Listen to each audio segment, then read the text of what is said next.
Nós vamos estudar a lição 10, que fala sobre a restauração espiritual de Israel. Lição de número 10 da CPAD.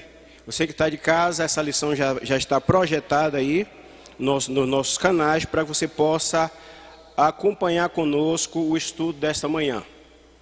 As lições desde o semestre passado vem nos chamando a atenção para um tema muito oportuno, muito propício, e fala do cuidado de Deus para com seu povo, do cuidado de Deus para com sua igreja. No trimestre passado nós estudamos sobre as astúcias do diabo contra a igreja, as simulações, a forma com que o inimigo de nossas almas atua para afastar o povo de Deus dos caminhos do Senhor, da esperança da salvação. Nesse trimestre nós estamos estudando sobre a justiça de Deus. E a justiça de Deus, mais uma vez, nos desperta, nos chama a atenção para um renovo, para um recomeço, para uma aproximação com o Senhor, porque Jesus está voltando. Louvado seja Deus. Eu creio nisso, falo sobre isso, ensino sobre isso e prego sobre isso, porque assim creio, Jesus está voltando, e da mesma forma que o diabo tem se preparado, o mundo está se preparando para receber o representante do inimigo de nossas almas. Assim o Senhor também já está preparado para este momento, e cuida da sua igreja, e chama a atenção dos santos para que estejam preparados e apercebidos no grande dia da volta do Senhor. A lição de hoje é um tema muito conhecido. Acredito que o capítulo mais conhecido do livro de Ezequiel. Hoje nós vamos estudar sobre Ezequiel 37. E nós sempre vimos essa passagem como uma passagem de renovação, como uma passagem de restauração. Hoje nós vamos nos aprofundar um pouco mais e vamos ver a real finalidade para que o Senhor, pelo que o Senhor deixou essa profecia. Nós vamos entender o plano de Deus, nós vamos entender o que já aconteceu, nós vamos entender um pouco do que está acontecendo, e vamos também debater nesta manhã aquilo que está reservado para a nação de Israel e para também toda a igreja do Senhor. Na leitura diária nós vamos ver que em Gênesis 28, 13 a 15, Deus não deixará Israel até que se cumpra tudo o que disse a Jacó. Jeremias 31, 17 nos lembra que a restauração de Israel é uma promessa de Deus. Ezequiel 37, 21 e 22 diz que primeiro vem a restauração nacional, o que já aconteceu, e depois a espiritual.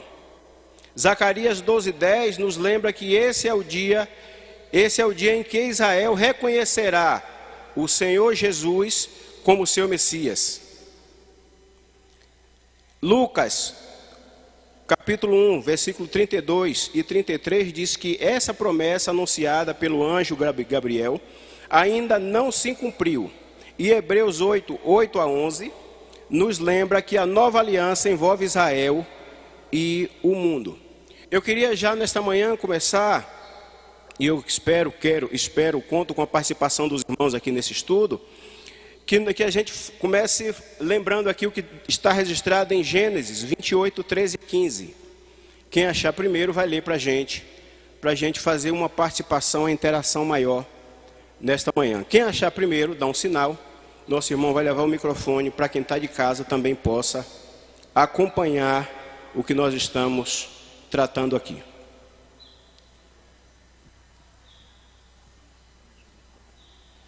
Gênesis 28, 13 a 15. E eis que o Senhor estava em cima dela e disse: Eu sou o Senhor, Deus de Abraão, teu pai, e de Isaque, e Deus de Isaque. Esta terra em que está deitado, dei a tua descendência. E a tua descendência será como o pó da terra, e estenderá-se-ás ao oriente e ao ocidente, e ao norte e ao sul, e em ti na tua descendência serão benditas todas as famílias da terra. E eis que estou contigo e te guardarei por onde quer que fores, e te farei tornar a esta terra, porque não te deixarei até que haja cumprido o que te tenho falado. Glórias, pois, a Deus. Nós vemos nessa passagem, irmão, que o Senhor já escreveu lá no começo de todas as coisas, lá em Gênesis, na primeira aliança, lá com Abraão e sua descendência, que o Senhor diz que haveria de reunir, haveria de reconduzir Israel.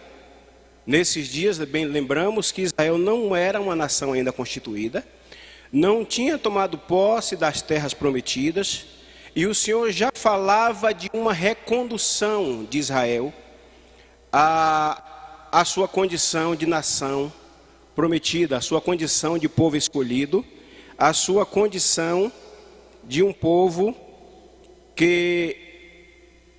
escolhido por Deus para ter um sacerdócio eterno.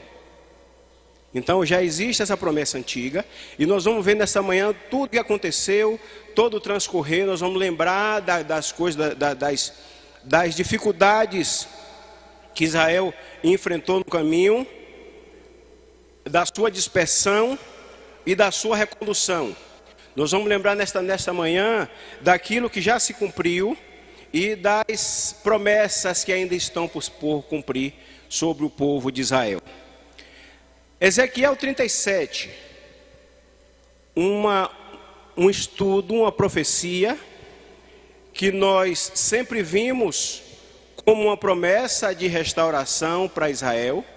E agora nessa manhã nós vamos ver que essa profecia também nos inclui. Essa profecia também fala conosco, da geração de hoje, das gerações que virão ainda, até que Cristo volte. E nós vamos entender da importância desse estudo, a importância desse tratado, e quão atual e oportuno ele é para os nossos dias. Como disse, o Senhor está às portas, Jesus está voltando e vem buscar a sua igreja. E estudando essa lição, nós podemos perceber de alguns ensinos diferentes daquilo que está na palavra do Senhor, alguns ensinos até perigosos. E eu quero aqui já chamar a atenção, de novo, insistir com os irmãos que folheiem a sua Bíblia, desprendam tempo para estudar a palavra do Senhor. Nas últimas eleições nós tivemos uma pequena amostra aqui no Brasil, daquilo que a palavra do Senhor prevê que vai acontecer nos últimos dias. Semana passada nós estudamos aqui sobre Gog e Magog. Eu acredito que a lição da semana passada nós deveríamos estudar depois dessa lição. Porque essa lição daqui está diretamente relacionada à lição da semana passada, que fala de Gog e Magog, fala de um plano, de uma profecia, um aviso do Senhor de que haverá um levante contra Israel. Algumas nações está previsto que se levantem contra Israel, contra a nação escolhida. Nós vamos falar disso aqui também nesta manhã. E nós vimos, a palavra do Senhor diz que nos últimos dias haverá um levante de pai contra filho, filho contra pai, parente contra parente. Quando nós vimos falar desse levante dentro da nossa própria família, nós vimos isso esse ano aqui no Brasil. A agonia que não foi no período eleitoral, de crente contra crente, crente atacando crente, crente afrontando crente, aquela perturbação toda. Aquilo só é uma gotinha, uma amostra grátis das coisas que vão acontecer no fim. E eu preciso encarecidamente, em nome de Jesus Cristo, nosso Senhor, que você que está aqui e você que está em casa, preste atenção nas Escrituras, porque a coisa não é brincadeira. Vai chegar dia que nós vamos querer estar reunidos. Hoje aqui nós estamos com bastante espaço, nós estamos aqui com toda a liberdade para estudar a palavra do Senhor. Alguns não puderam vir, outros não quiseram vir, outros estão fazendo pouco, outros estão atrás de facilidades, outros estão atrás de futilidades. E cada um sabe do seu propósito com o Senhor, cada um sabe da sua relação direta com o Senhor. Mas fato é que vai chegar um dia onde o culto será proibido. Ensinar a palavra do Senhor será proibido, falar de Jesus será proibido. vai se chegar a um tempo onde em todo mundo, para falar de Jesus, para falar do Evangelho, vai ser como existe hoje em algumas nações. Tem que se esconder em cavernas, tem que se falar escondido e ver a quem é que você vai falar, porque se você fala do Evangelho para determinadas pessoas, essa pessoa pode te denunciar e você vai sofrer as consequências de usar uma liberdade que hoje nós temos, que é falar de Jesus e pregar o Evangelho. E seria bom que a gente começasse a dar valor a essa prerrogativa, a esse espaço, a esse privilégio hoje. É por isso que eu digo, nós precisamos estudar a palavra do Senhor, nós precisamos estar percebidos sim sobre as coisas do fim. Aí você diz, meu irmão, mas eu não creio que Jesus venha hoje. O dia e a hora, a palavra do Senhor diz que ninguém sabe, nem Jesus sabia, senão o Pai. Nós não sabemos o dia e a hora, mas temos que estar preparados como se fosse hoje. Não vai dar tempo vestir a roupa quem estiver nu. Não vai dar tempo se vestir quem estiver nu. Então nós temos que andar preparado e preparando outros. Precisamos estar capacitados para ensinar. Precisamos estar capacitados para exortar. Precisamos estar capacitados para ajudar outros irmãos. Então a palavra do Senhor fala de dias tenebrosos, de dias que requer crentes alicerçados na palavra. E o que muitas vezes nós vemos hoje é uma pregação de um evangelho romântico, que não está na Bíblia, uma pregação de facilidades, que não está na Bíblia. A palavra, nós estamos estudando uma lição que fala sobre a justiça divina. Nós sabemos que Deus é amor, Deus é misericórdia, Deus é longanimidade, Deus é cuidado, não é? Nós sabemos que Deus é socorro bem presente na hora que nós precisamos. Louvado seja o nome do Senhor.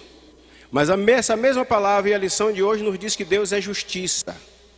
Deus, como amor, Ele nos traz o carinho, nos traz o aconchego, nos traz a provisão, nos traz aquilo que nós precisamos. Deus é aquilo que nós precisamos.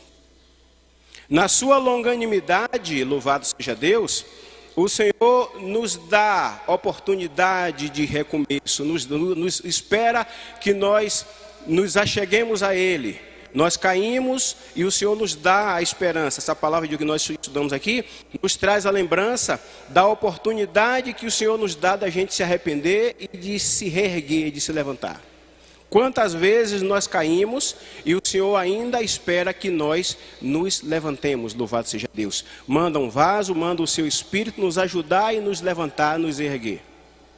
Quantas dificuldades, você hoje que nos acompanha daqui, nos acompanha de casa.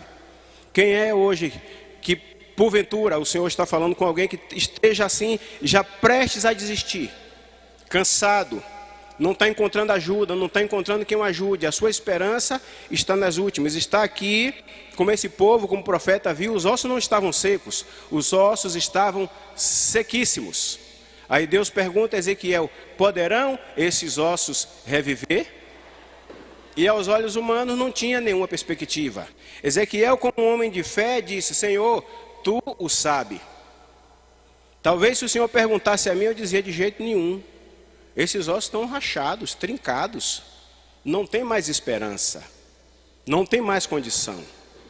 E nós, ao longo dos dias, ao longo da nossa vida, ao longo da nossa caminhada com o Senhor, o Espírito Santo vem nesta manhã e diz, há esperança sim.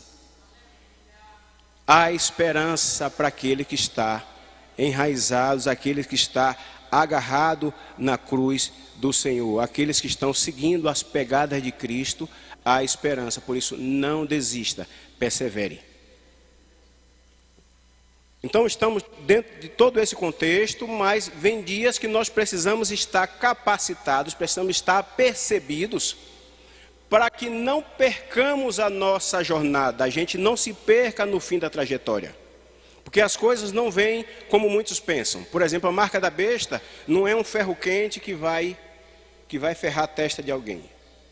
A marca na mão pode não ser chip, pode não ser uma marca de ferro na mão para ser marcado igual um boi.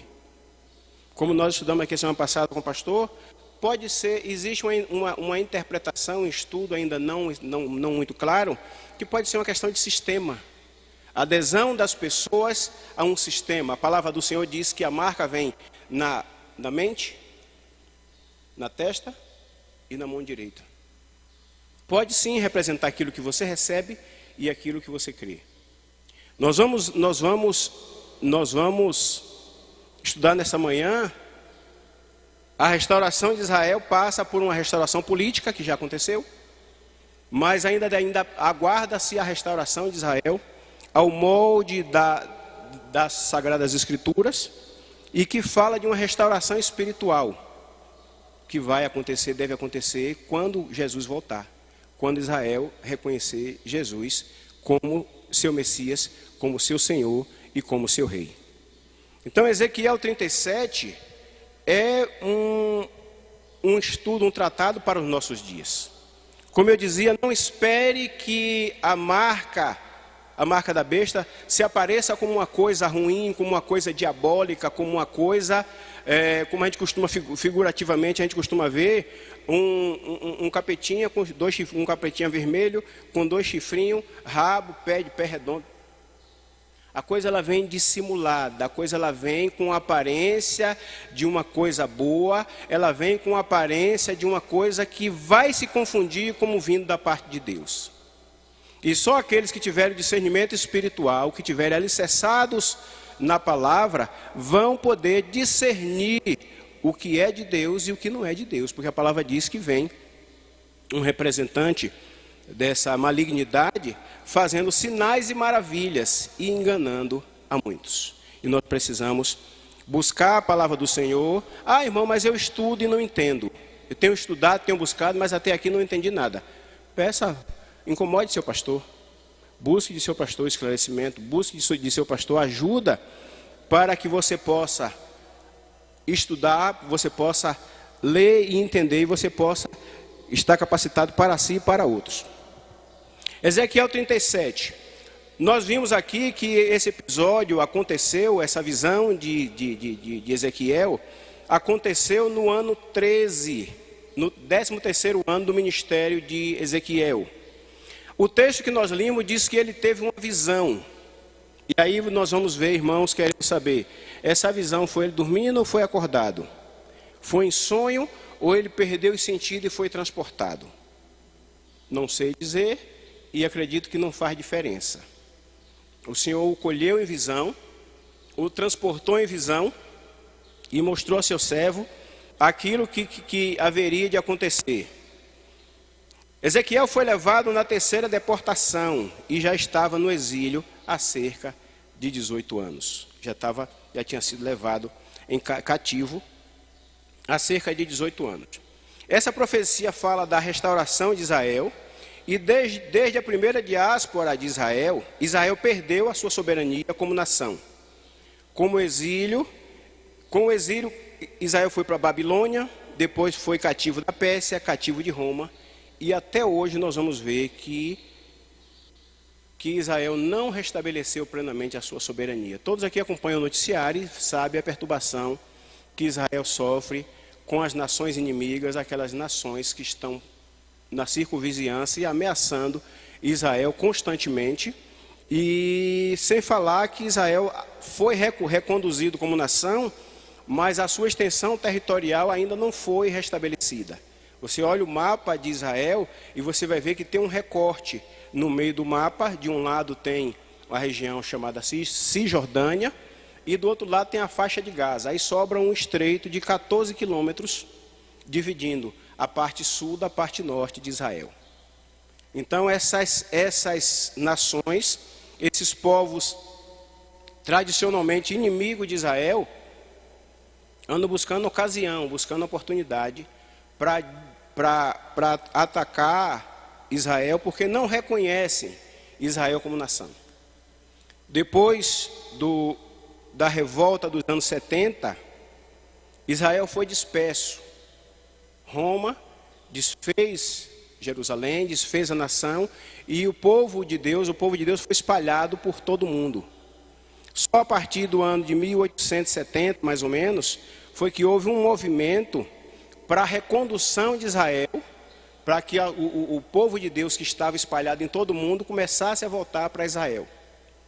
Enfrentando muita hostilidade, Israel nessa época já estava, o território de Israel já estava em domínio estrangeiro, e o povo voltou, mas sem direito à sua nacionalidade. Somente em 1947,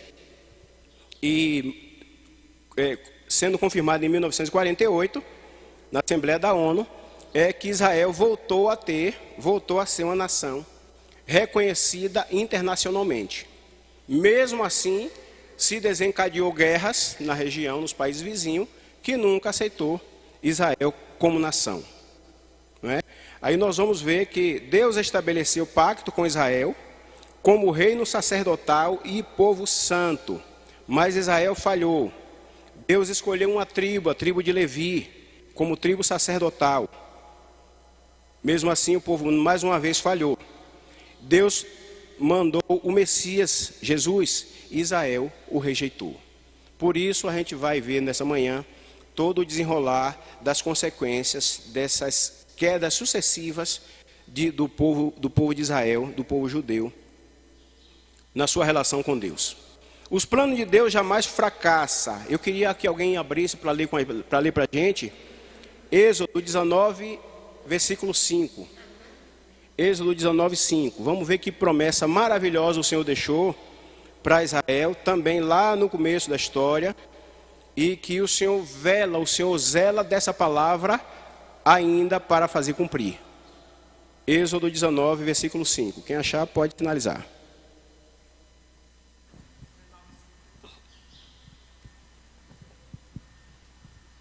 Agora, pois, se diligentemente ouvirdes a voz e guardardes a minha aliança, então sereis a minha propriedade peculiar dentre todos os povos, porque toda a terra é minha.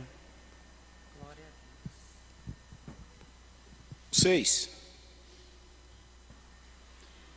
E vós me sereis um reino sacerdotal e o povo santo.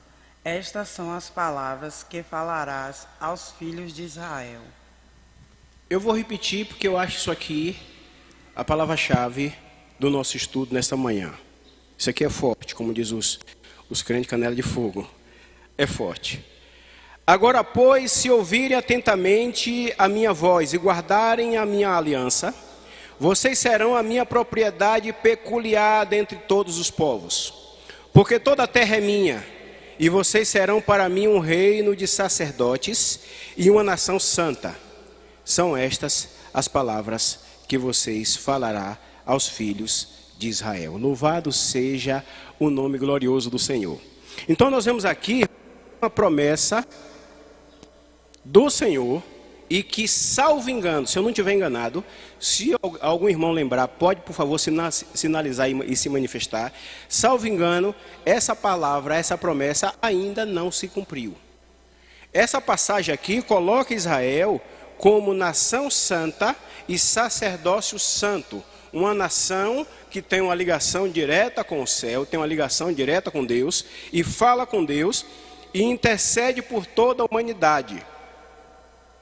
Não me lembro de Israel ter exercido esse sacerdócio ainda. O que nós vemos aí, tradicionalmente, o Vaticano, com essa missão, com esse pleito, com essa intenção de ser o representante de Deus na terra, através da Igreja Católica.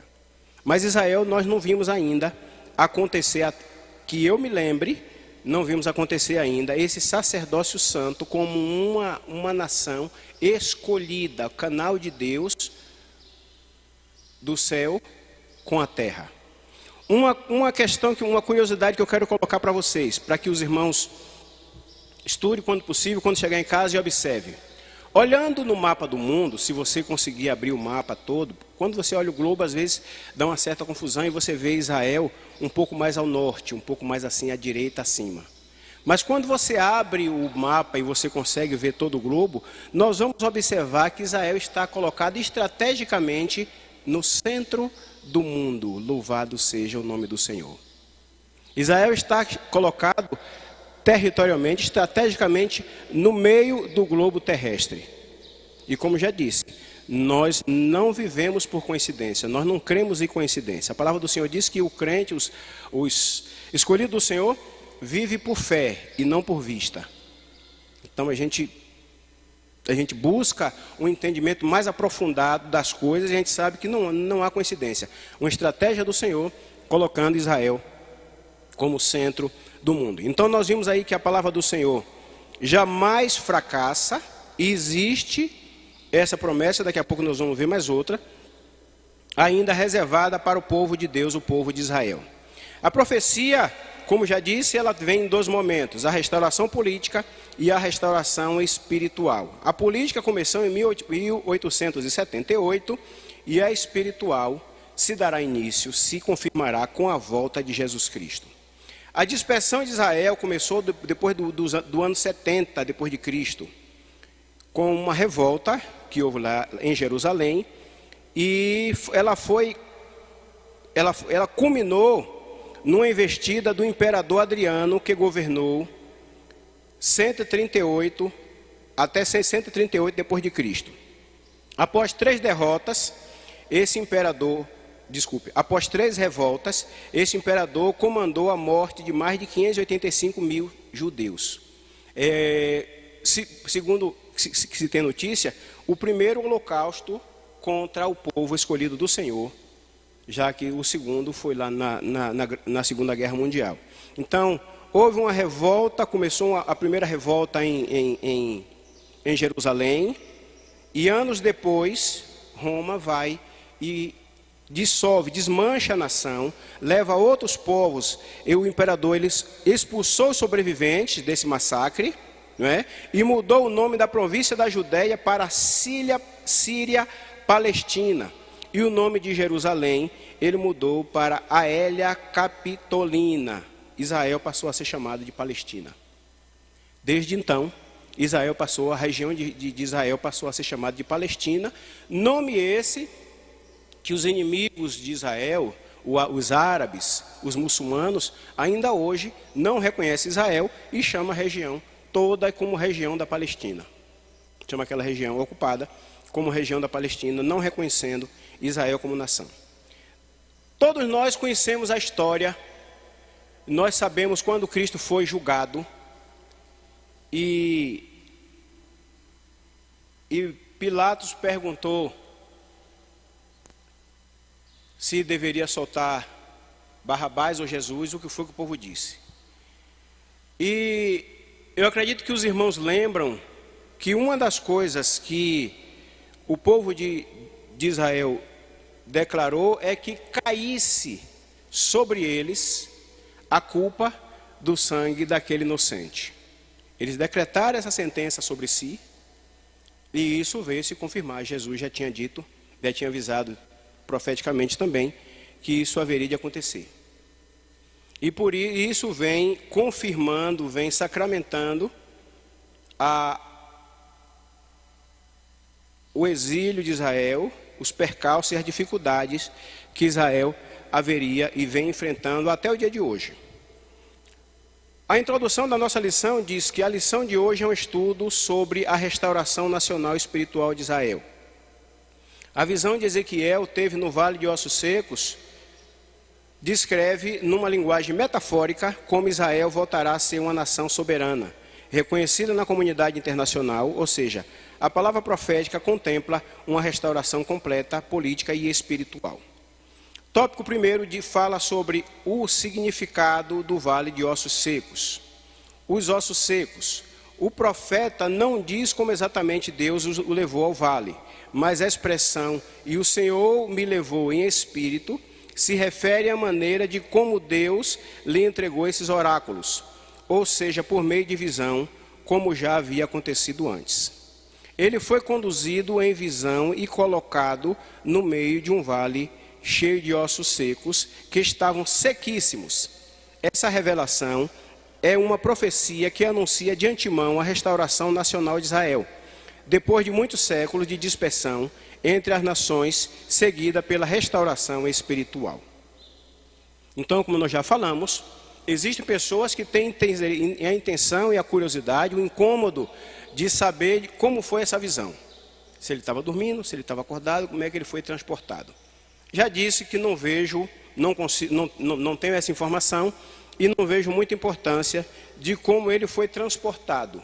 Isso não altera a visão e a mensagem que o Senhor o entregou. O significado, os versículos 11 e 14, nos versículos 11 e 14, Deus explica a Ezequiel o significado da visão. A palavra profética esclarece que estes ossos são toda a casa de Israel. Muitos dos dispersos haviam perdido a esperança e se sentiam totalmente destruídos. Os nossos ossos se secaram. A expressão que significa ruína definitiva e pereceu a nossa esperança, nós estamos cortados. O discurso não diz quando os oráculos foram entregues aos profetas, mas com base no versículo 11, podemos afirmar que isso aconteceu logo que Ezequiel recebeu a notícia da destruição de Jerusalém e do templo. Se esse pensamento puder ser confirmado, isso significa que a dispersão já estava concluída. E aqui tem as referências de segundo livro dos Reis, 25, 10 e 11, segunda crônica 36 e 20. Então, primeiro se tinha um entendimento imediato dessa profecia. Muito do disperso havia perdido a esperança e se sentia totalmente destruídos. Isso aqui estava no começo do cativeiro. O cativeiro ainda iria durar aproximadamente mais 50 anos. E eles recebem essa mensagem e vê que a sua esperança pereceu, que não havia mais jeito, e diz: nós estamos cortados. Isso nos faz lembrar muitas vezes na nossa trajetória, muitas vezes quando acontece algum percalço grave no nosso caminho, algum tropeço grave, algum fracasso grave no nosso caminho, na nossa jornada, e que no nosso coração a gente diz: não tem mais jeito, agora eu passei de todos os limites. Em alguma situação alguém vai chegar para você e vai dizer: não tem mais jeito, você não adianta insistir, não tem mais jeito para você. Mas diante da palavra do Senhor, diante da esperança que nós vimos aqui afirmada e já confirmada e concretizada, nós vemos a esperança. A esperança. O Espírito do Senhor diz que há esperança, há um renovo, há uma nova oportunidade, há uma nova chancela, há uma nova expectativa para mim e para você nesta manhã, assim diz o Senhor. As promessas de Deus: o mesmo Deus que fez as feridas, Ele mesmo as ligará. O mesmo Deus que advertiu o povo, ainda nos dias de Moisés, da diáspora em caso de desobediência aos mandamentos de Javé, prometeu trazê-lo de volta. A dispersão de Israel entre as nações é identificada como um vale de ossos secos na visão de Ezequiel. Essa visão serviu para aumentar a esperança do povo durante os séculos de perseguições entre as nações da diáspora. A visão vislumbra a restauração nacional e, em seguida, a visão espiritual. Alguém tem alguma dúvida, alguma pergunta, algum comentário? Todo mundo entendeu tudo, recapitulou tudo? Se todo mundo sabe tudo, agora está na hora de me ensinar. Alguém fala alguma coisa? Então, aqui diz que o mesmo Deus que fez a ferida, Ele mesmo as ligará. Aqui nos mostra que do plano do Senhor, a misericórdia do Senhor, aqui nos mostra que o Senhor ainda está atento, está lembrado da sua promessa ao povo de Israel, e assim, da mesma forma que Ele aplicou a justiça, como já disse antes, Deus é longanimidade, mas Deus também é justiça. E quando Ele aplica a sua justiça, Ele precisa se mostrar reto, precisa se mostrar equilibrado e precisa se mostrar coerente. E isso o Senhor tem feito ao longo dos séculos, ao longo dos anos ao longo dos séculos. Assim foi com Moisés. Moisés, um servo escolhido, um vaso escolhido, amigo de Deus, falava com Deus ouvia a voz do Senhor, falava com Deus face a face. Assim foi com Davi. Com Moisés, o Senhor repreendeu a Moisés em um determinado momento, quando achou necessário. E por fim, Moisés não foi permitido entrar na terra prometida, na terra pela qual ele conduziu aquele povo durante toda aquela jornada.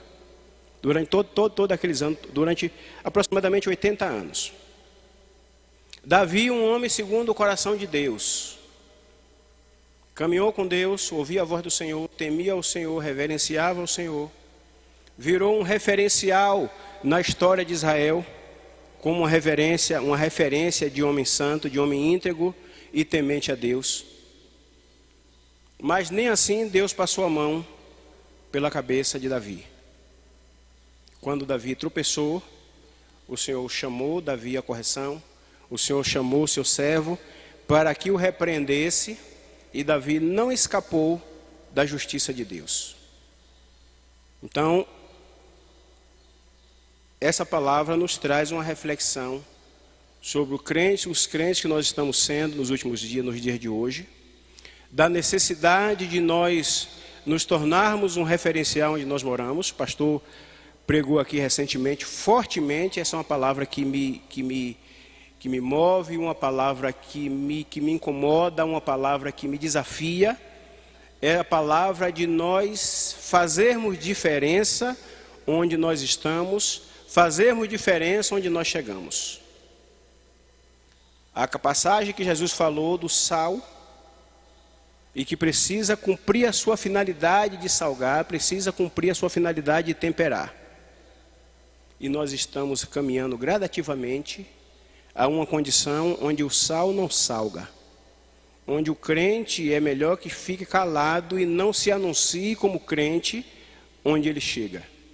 É melhor que ele não diga: eu sou crente, eu sou cristão, eu sou servo do Deus Altíssimo. Porque quando nós levantamos essa bandeira, nós precisamos entregar algo diferente à nossa comunidade, nós precisamos entregar algo diferente ao meio em que nós estamos. Eu me lembro que quando eu era criança, quando eu era menino, num povoado perto aqui, havia um senhor, um único crente que eu conhecia na minha vida naqueles dias. E ele chegava, eu não sei se eu já falei essa história com o irmãozinho ali atrás, mas com um irmãozinho que congrega aqui com a gente, não me lembro bem agora o nome dele, aquele que o Senhor traz para a igreja, parece com aquele irmãozinho.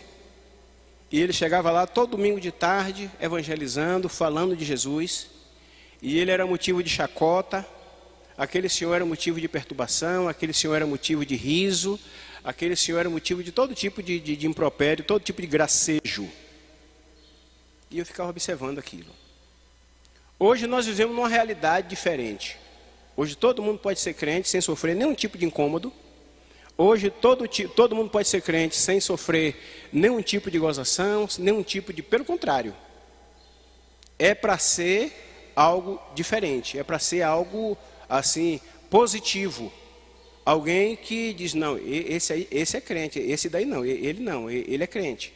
Ela não, ela é crente. Nós temos que zelar por isso, nós temos que primar por isso. Para quando a gente chegar no lugar, quando disser eu sou cristão, alguém que está do outro lado me ouvindo, entenda: esse daí compra e paga. Nesse eu posso confiar, porque tem palavra, e ele vai manter a sua palavra, ainda que seja com prejuízo. Se não for assim, é melhor que eu entre igual o camaleão. Eu entro da cor das coisas, da cor do ambiente, e saio da cor do ambiente. Entro sem ser notado e saio sem ser percebido. Mas não anuncio o nome de Jesus naquele ambiente, se não for para glorificar o nome santo do Senhor. Louvado seja Deus. Precisamos glorificar o nome do Senhor. Precisamos fazer reluzir a alegria do Senhor em nossas vidas, sendo reconhecidos como vasos de honra na mão do Senhor. E ainda é tempo. A palavra do Senhor nos diz nesta manhã que há sim esperança para nós também. Israel estava como naquele vale, como ossos sequíssimos. E hoje a gente não, pela misericórdia do Senhor, não vou nos colocar nessa condição, mas a gente pode mais. Eu posso mais, você pode mais, nós podemos mais. Só precisamos dar um trato nas nossas vestes, nós só precisamos perseverar um pouquinho mais na oração, perseverar um pouquinho mais no zelo com as coisas do Senhor.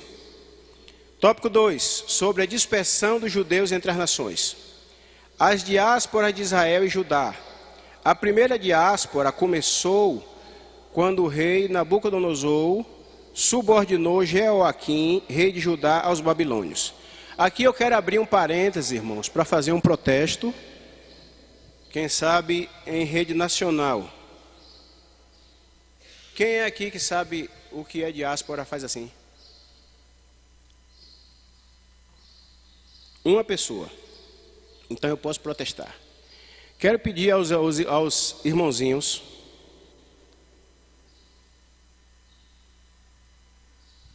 escritores de lição bíblica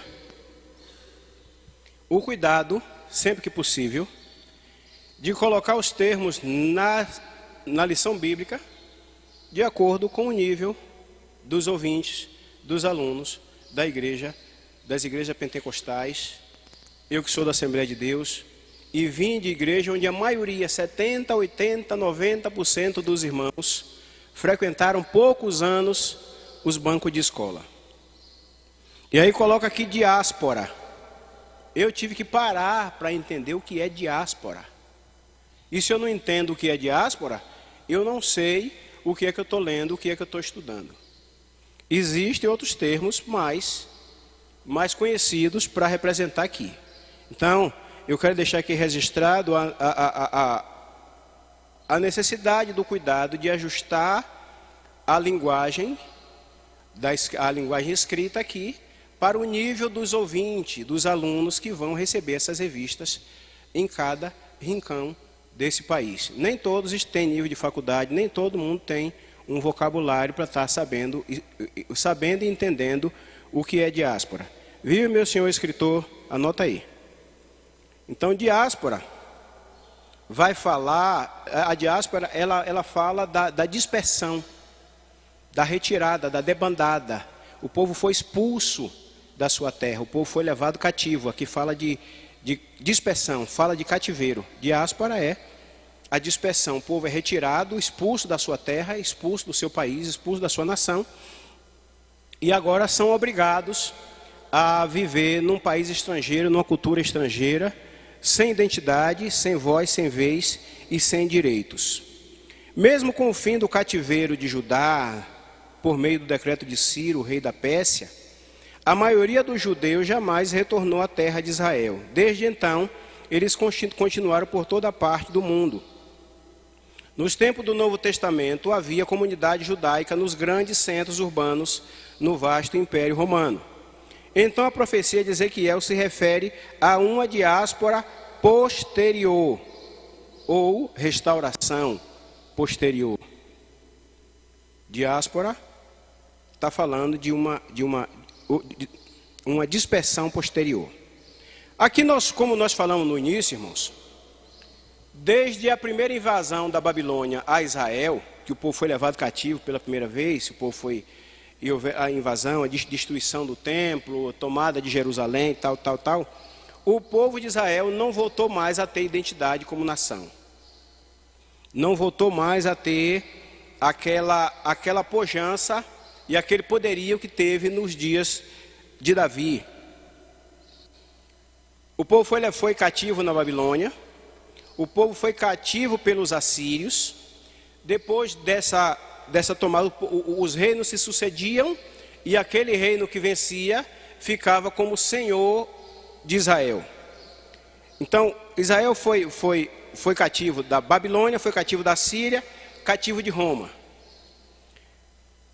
Nós falamos aqui que durante o governo de Roma, Israel foi invadido, foi destruído e foi disperso. Se colocou lá estrangeiros para viver na região de Jerusalém, na região de Israel. Estrangeiros vivendo lá, e o povo foi disperso. Esse povo disperso, na sua grande maioria, não voltou mais. Foi criado comunidades em toda parte, em várias partes do mundo conhecido daqueles dias, e o povo não voltou mais a Israel.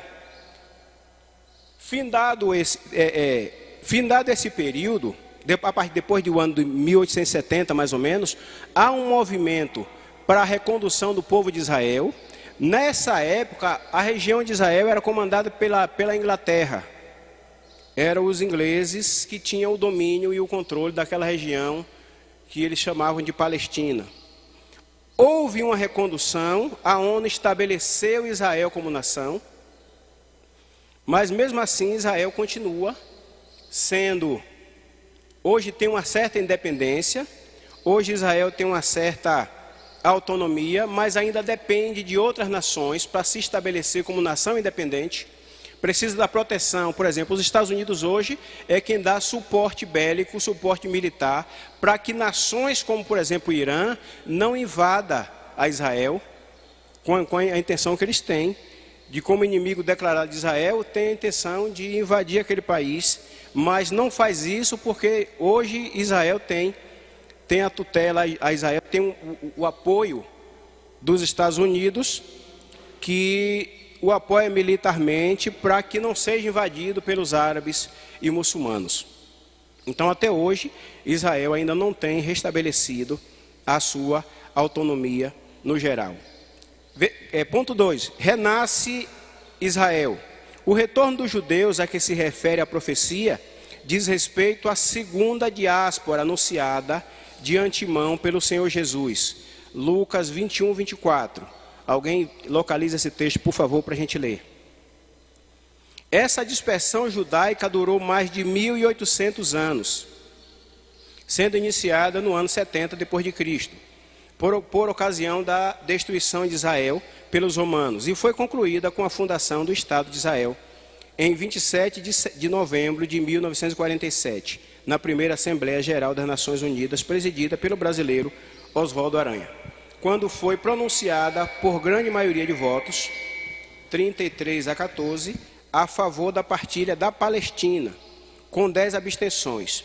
Estavam criadas as bases legais para o estabelecimento do Estado de Israel. O dia 14 de maio de 48 foi a data da publicação do primeiro diário oficial do país, o dia que as tropas britânicas deixaram o país e Ben-Gurion, o primeiro chefe de Estado como ministro de Israel, assumiu o governo do país. Desde então, Israel se torna uma nação soberana. Quem achou pode ler, por favor. E cairão ao fio da espada, e para todas as nações serão levados cativos, e Jerusalém será pisada pelos gentios, até que os tempos dos gentios se completem. Até que o tempo dos gentios se completem. O tempo dos gentios é o tempo de hoje que nós estamos vivendo. Já vimos isso aqui em lições anteriores. Essa é uma afirmação, uma profecia do nosso Senhor Jesus Cristo com relação ao povo de Israel. Aqui falava dessa dispersão que haveria de acontecer depois de 70, dos anos 70, que nós já falamos aqui, que realmente foi confirmado a dispersão de Israel. O povo foi expulso para outras terras. Em 1947, a Assembleia Geral se reuniu e aprovou que Israel voltasse a ser uma nação soberana, o que se deu em 14 de maio de 48, quando as tropas britânicas, os ingleses eram que tomavam conta daquela região, eram os ingleses que tinham se assenhorado daquela região, entregaram aquela região, retiraram as suas tropas e entregaram o governo a Ben-Gurion, o primeiro chefe de Estado do novo Israel. Restauração nacional. Já estamos no fim, gente, já estamos chegando na última parte. Restauração nacional. Primeiro, a restauração nacional, isto é, quando todos os ossos se juntaram e formaram os nervos, e as carnes recobriram esses ossos. Estava, pois, o corpo pronto, a restauração de Israel, em um só dia e depois das dores de parto. Isaías 66, 8. Essa profecia é geralmente interpretada como o sofrimento do povo judeu no período nazista, que terminou com o renascimento de Israel. A fundação do Estado de Israel é cumprimento da promessa de retorno. Eu quero confessar aos irmãos aqui que por mais que eu folheie minha Bíblia, por mais que eu estude a palavra do Senhor, eu não consigo absorver, e a minha pouca capacidade mental não assimila e não entende o que aconteceu com esse povo aqui. O que aconteceu com o povo de Israel. Por mais que eu leia, releia, até certo ponto compreenda, não consigo digerir bem as atrocidades que esse povo sofreu ao longo sendo um povo escolhido, um povo que tinha uma relação fina com Deus. O povo é disperso, muitos morrem ao fio da espada pelo imperador romano, são expulsos da sua nação. Aí aparece um filho eu ia dizer uma besteira, um filho da perturbação, e consegue matar mais de 6 milhões desse povo abençoado, desse povo escolhido, na condição que fizeram com aquelas pessoas, daquela forma atroz e monstruosa. Um povo escolhido, submetido a tanta atrocidade. Por isso, nessa manhã, o Espírito Santo de Deus nos convoca a orar por Israel. Inclua Israel nas suas orações. Busque de Deus, peça a Deus a cobertura, que se renove a cobertura do Espírito do Senhor sobre Israel. Ainda que isso já está estabelecido. Não é porque, por medo dos Estados Unidos, que o Irã ainda não invadiu Israel. Não é por medo dos Estados Unidos que a China não ajudou os seus parceiros comerciais a varrer Israel do mapa. Se você observar, irmãos, Israel é menor do que a maioria, com exagero e tudo, maior do que a maioria dos estados brasileiros. Menor do que a maioria de vários estados brasileiros. É um território limitado. Aí quando chega em casa, olha o mapa de Israel como está. Tem uma boa parte tomada no centro por uma outra nação inimiga. É como você criar dentro de casa um leão. É como você criar um leão ou um urso dentro de casa. Você pode até querer brincar com ele, mas ele continua sendo selvagem e continua buscando a ocasião para te atacar. A Israel tem esse recorte, de um lado uma parte grande, a Cisjordânia, outra parte mais estreita, mas não menos perturbada, a faixa de Gaza. Árabe de um lado, árabe do outro. Muçulmano de um lado, muçulmano do outro. E não é porque os Estados Unidos dá cobertura bélica que não foi invadida, é porque o Senhor, vela para cumprir. Ele disse que ninguém vai invadir aquela terra. Ninguém vai destruir. Nenhum poder vai se levantar e prevalecer contra Israel. E é bom para mim, é bom para você, que o Senhor nos veja orando por Israel. Que o Senhor nos veja amando a nação que Deus ama. Que o Senhor nos veja interessado pelo bem de Israel. É bom para a gente, é galardão para a gente. O Senhor há de se agradar pelo nosso interesse em ver bem a nação escolhida, a nação santa. Louvado seja Deus. Sobre o milagre do século 20, o testemunho de Deus para o mundo. Israel é uma testemunha contínua de Deus sobre a terra. As potências estrangeiras que levaram os filhos de Israel à diáspora, ele podia botar aqui a dispersão, em vez de escrever diáspora. Diz a profecia, diz o profeta Jeremias: vão desaparecer da terra. E isso se cumpre hoje, mas a profecia garante a existência de Israel até o fim de tudo.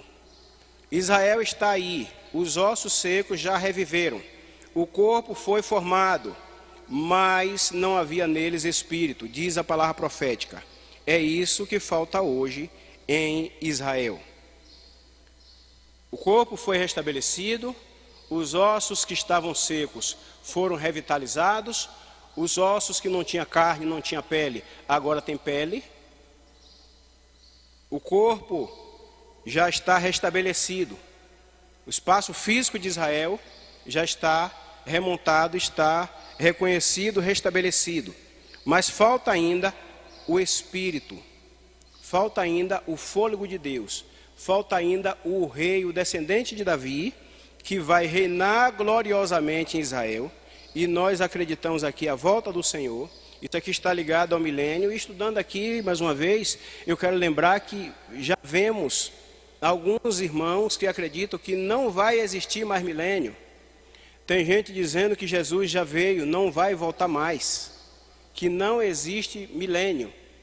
Eu ouvi essa semana, estudando essa lição, alguém dizer que a aliança de Deus com Israel foi cortada, foi encerrada quando Israel rejeitou o Messias, e que hoje a aliança de Deus é com a igreja. Agora, como é que fica a cabeça dos crentes? Como é que fica a cabeça daqueles que não tiver, que não buscar do Senhor sabedoria? Você vai ouvir uma coisa aqui, uma coisa ali, outra coisa acolá, e você vai ficar assim, ó. Não existe, não tem mais milênio. Ouvi gente dizer que o milênio, a gente já está no milênio. Aí danou-se. Ouvi gente dizer que Jesus não volta mais, que já veio e não vem mais. E que agora a aliança é com a igreja.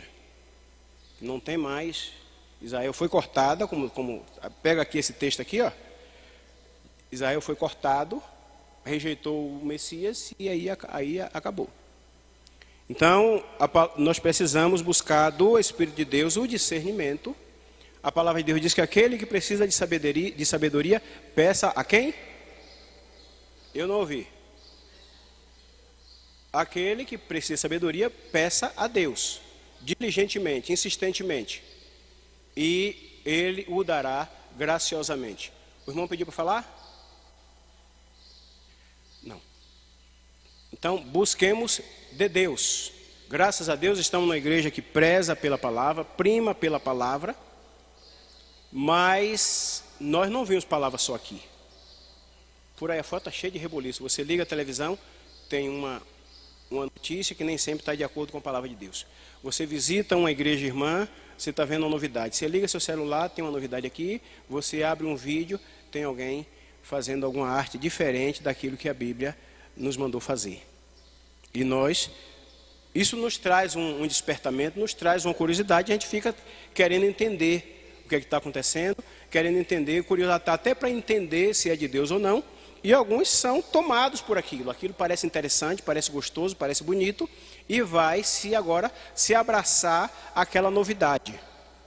E muitas vezes, quando se abraça a novidade, a gente deixa o tradicional, se afasta do tradicional, e isso pode ser perigoso.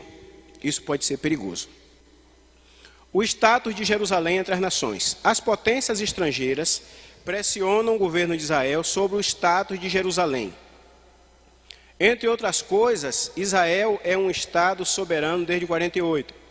Uma nação reconhecida pelas Nações Unidas, depois de mais de 18 séculos de dispersão, mas está ainda sob pressão internacional. Jerusalém continua sendo pisada pelos gentios, até que os tempos dos gentios se completem, como anunciou o Senhor Jesus em Lucas 21, 24. Restauração espiritual.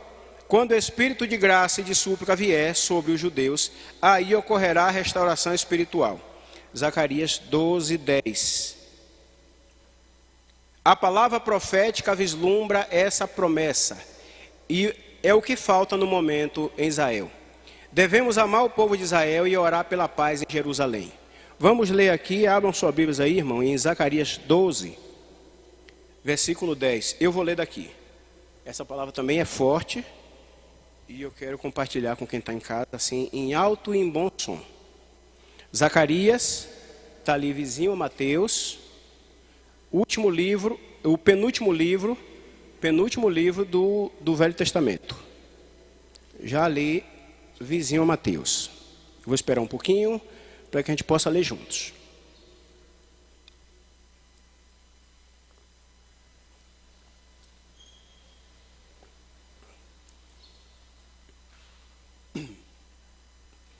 Zacarias, capítulo 12 e o verso de número 10. Olha que palavra maravilhosa, palavra forte, forte, forte.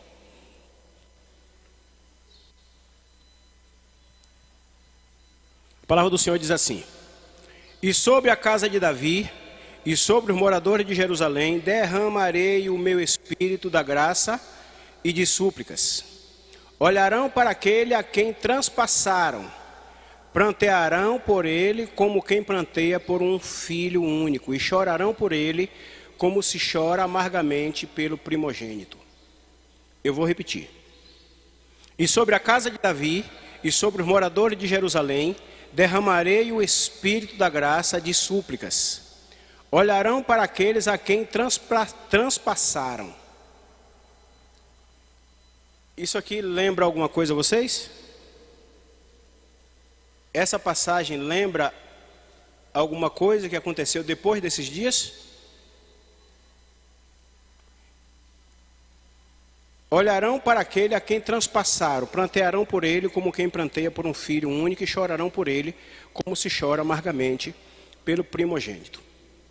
Transpassaram o Senhor Jesus Cristo, esbofetearam o Senhor, cuspiram em seu rosto e disseram por último: que caia sobre nós, eles lá disseram, que caia sobre nós a culpa do seu sangue. Nós assumimos a responsabilidade desta crucificação.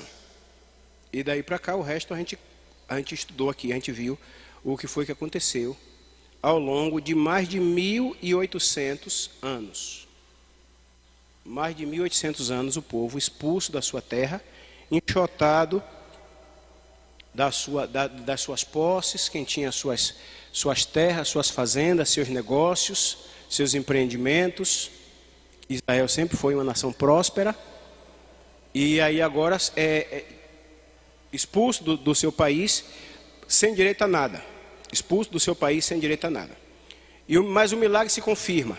Israel restabelecido, e a promessa da restauração espiritual, pelo que cremos e aprendemos, vem com a volta de Cristo, onde haverá o renovo.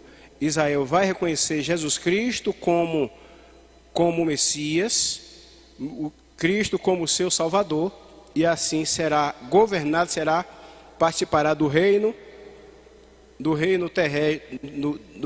terreno de Cristo, e será assim. Aí será confirmado a promessa que diz que Israel será uma nação sacerdotal, a sede de Deus aqui na terra, o canal direto de Deus para abençoar todas as nações, como o Senhor disse lá em Gênesis: por ti serão abençoadas todas as nações. A conclusão diz que nem mesmo as duas diásporas dos judeus e as constantes perseguições promovidas pelos antissemitas puderam neutralizar as promessas divinas. Israel sobreviveu a todas as intempéries da vida e existe como nação soberana desde 48. A visão do Vale de Ossos Secos revela a situação dos judeus na diáspora e ao mesmo tempo anuncia de antemão o poder e a misericórdia de Deus em restaurar seu povo Israel e transformá-lo em uma nação soberana, poderosa no meio da terra. Encerrando a minha participação, louvando a Deus, agradecendo pela oportunidade, eu queria compartilhar com os irmãos que eu fico por muitas vezes curioso em entender como Israel consegue prosperar tanto.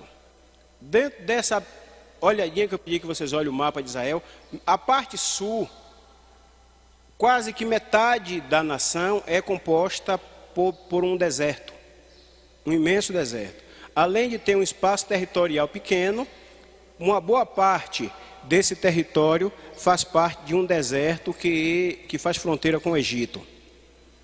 E mesmo assim, Israel hoje é uma potência bélica, uma potência econômica, um país que se destaca em várias áreas, nas áreas da segurança. Israel é uma referência. Nas áreas da tecnologia, Israel é uma referência. E eu fico, ao mesmo tempo que curioso, eu fico vendo a mão de Deus, como se move na ciência, eu fico ouvindo a mão de Deus como se move, como se manifesta naquele lugar e vem guardando, vem fazendo valer tudo aquilo que prometeu, tudo aquilo que disse que haveria de ser para a nação escolhida, a nação de Israel.